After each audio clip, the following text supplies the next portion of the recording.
Hey there, I'm Syama, CEO of Scaling Retail, and today I'm excited to chat with you about the different kinds of advertising and what really are the best sorts of platforms for your fashion business. Now, obviously, we always talk about layering up marketing, right? There are so many different kinds of advertising platforms, and ultimately advertisements need to be thought about in terms of a layered cake, if you will. We're going to go through a few of the different components and how to assess really what kinds of advertising platforms are best for you. But ultimately, guys, at the end of the day, you're going to want to pick a few. It's not simply about picking one. You're going to want to be able to really chase your consumer around the world, in their homes, on their platforms, because ultimately, guys, you are in the business of being a media company. And what do media companies do? They meet their customers where their customers are. And that is exactly what you've been tasked to do as the owner of your fashion brand. So let's unpack a little bit of what these channels look like and how you should really start considering which ones to maybe use in this upcoming future holiday season, or even 2021, 2022, 2023, and beyond. So as we've seen here, the first kind of strategy, obviously, with advertising, most people obviously jump to social media advertising, which obviously is a no-brainer. We all know that having a visible impact on a platform like Instagram is important. We also know that these other types of platforms are also important to think about advertising. Snapchat, we're looking at TikTok, we're looking at Facebook. But really, when it comes to taking the majority of the budget, Instagram tends to be that no-brainer. Pinterest, so I didn't mention it earlier, or YouTube are also channels that I think can do very well in terms of a advertising program, in terms of social, but have different kinds of content needs and requirements. Every platform does. Now, how much money should you be allocating to that social media budget? Well, unfortunately, guys, whenever I hear of brands saying I'm spending just $5 a day, I tend to say, well, that might be enough to kind of get a read if your messaging or content's doing well. But to be able to really see high conversion advertisements, it's going to be really important that you start to allocate budget to social media in a way that's going to allow you to not just do general brand awareness targeting, which is quite simply leveraging the power of the filtering systems and targetings of that platform to get in front of an audience. You're also going to be leveraging things like a lookalike audience, which is quite simply an existing email newsletter base, the people who are already engaging on your platform, to then find, let's say, 2 to 3% of everyone in the United States that falls into similar behavioral patterns. But you're also going to be using social media advertising dollars to go into something called retargeting. So those are really the three entree points in terms of how you want to be looking at social media advertising. General brand awareness, lookalike audiences, and then certainly your retargeting. Very difficult to achieve that on a budget that's centered around $5 a day. Typically speaking, when I'm working with brands, we're looking at budgets of ad spend specifically on social media that are upwards between $2,000 to $5,000, even increasing as we start to see volume and sales start to pick up. Your return on ad spend within those platforms at the height of the pandemic, one of my brands ended up doing 13 to 1 on the return on advertising spend because of the timeliness of the ads and the products that were being sold. But your goal in the beginning obviously is to break even on your ad spend, but certainly it's to start to gain incremental above that. So when you're looking at budget allocation and really leveraging social media advertising, my perspective on this is to pick the social platform that you already have some domain authority on. So if that's Instagram, great. Pick Instagram.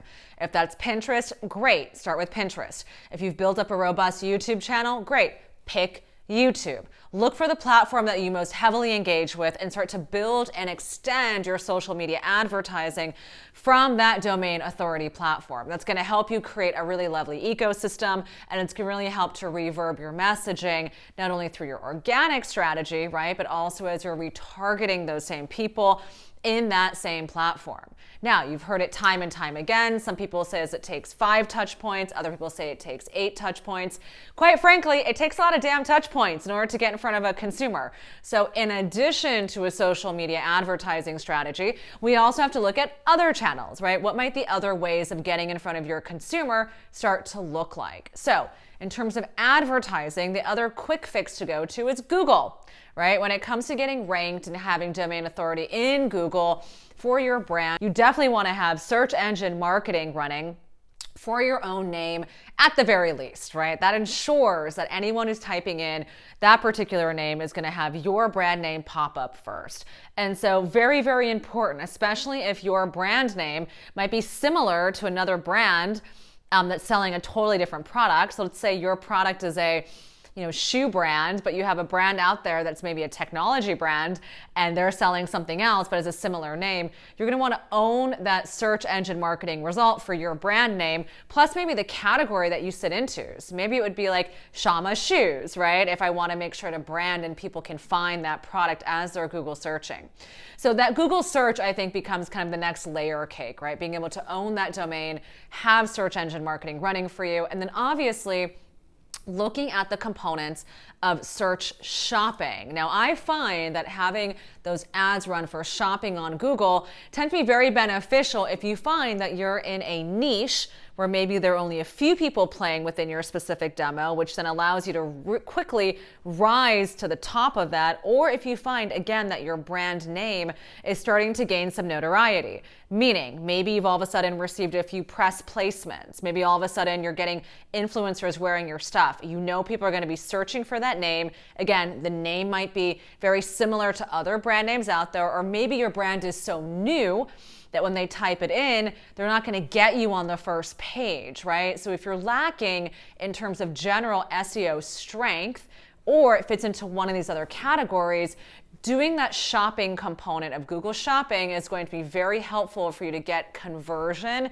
and for you to have people find your brand quickly and be able to purchase. So social media advertising as a real foundational element here, working into Google Ads in terms of how we look at not only the search engine marketing, so the search page rankings, but also in terms of the shopping network on Google, making sure that we can rank and be in that space, certainly if it's a niche product or one that, quite frankly, has some competition, or to be quite honest, you're not owning that domain authority yet on rank. Now, other kinds of advertising that I particularly love really have to do with areas like direct mail. Now, sometimes direct mail gets a little bit poo-pooed because obviously you're printing on paper, you're sending it out, it is quite laborious, and to be honest, guys, it can be costly. But how do you find direct mail strategies that are actually less costly, right? How do you find opportunities of doing direct mail that are actually going to get someone to convert? And so the brands that I actually think that are doing the best in terms of direct mail happen to be the ones that are producing really beautiful small catalog mailers, the ones that are doing those kind of fold out inserts that are mailing those as like fold out postcards, and then certainly the brands that are doing very simple postcards that are there to help reinforce what you've already been able to do in terms of getting them to come to your website. So a great flow for something like that would be running your ads, getting people to come to your space, pulling them into retargeting, running your advertising on Google to make sure you own that domain search, and then being able to then simultaneously start to run a direct marketing campaign whereby if someone comes to your site, you might be able to match back their name if they've already logged in. If you have the IP address that's matching to another system, there are some really great advertising agencies and platforms that are doing this, that then triggers a piece of mail that's going to go out to then retarget that consumer in their home or in the address that is newly listed.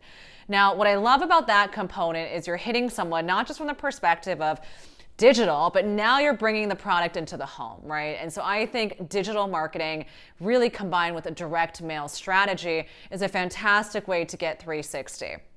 Looking beyond direct mail, we now want to take a look at things like out of home, right? So when we think about out of home advertising, now all of a sudden we're taking a look at layering in that component of how does a consumer experience your brand when you're out there in the field, right? So those kinds of advertising strategies are really built around things like, that billboard placement, right? They're really built around things like, how am I putting an ad in a subway? How am I putting an ad that's going to be found I don't know, inside of a restaurant. One of my favorites was kind of like in the early 2000s, all of the kiosks that were in restaurants by the restrooms that were like advertising different brands and products, alcohol, etc.